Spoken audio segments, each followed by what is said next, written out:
Shortcut मारायला गेले आणि काम वाढूनच बसलं. तर आज मला जायचं होतं जाऊबाईकडं. तर आज सर्व काम आवरून घेतलं आणि मस्त आज पनीरची भाजी केली होती सकाळी लेकीच्या डब्यासाठी. तर भाजी इथं मी काढून ठेवलेली आहे. नंतर घेतली देवपूजा करायला. तर आज माझ्या देवांची सगळी वाट लागून गेली होती. काल मी देव घासले होते पण शॉर्टकट मारला होता. तर ते झालं असं त्याचं की ते इंस्टाग्रामवर नाही का व्हायरल चालू आहे सध्या एक व्हिडिओ की गव्हाचं पीठ घ्या आणि हळद घ्या आणि लिंबू आणि त्यानं देव घासा.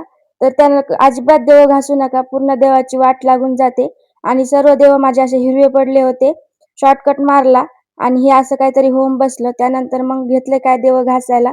कालच घासले होते, मला परत काम झालं. ते काय आपला जुनाच नुसका वापरला. घेतली पितांबरी आणि बसले देव घासत. तर ते एवढा वेळ गेला त्याच्यात, देव काही निघतच नव्हते. मग शेवटी ब्रशनं घासावं लागले मला. करायला गेले एक आणि झालं एक. त्यामुळे ते व्हायरल व्हिडिओ आहे तो फेक आहे. तो बिलकुल वापरू नका. तो लिक्विडनं फक्त तांब्याचीच भांडी स्वच्छ निघतात. माझी तांब्याची भांडी एकदम स्वच्छ निघाली होती आणि दोन दिवस काहीच झालं नाही त्यांना. बिलकुल काहीच, एकदम चकाचक दिसत होती. पण पितळाची भांडी एकदम घाण होऊन जातात, एकदम वाट लागून सगळी पितळाच्या भांड्यांना.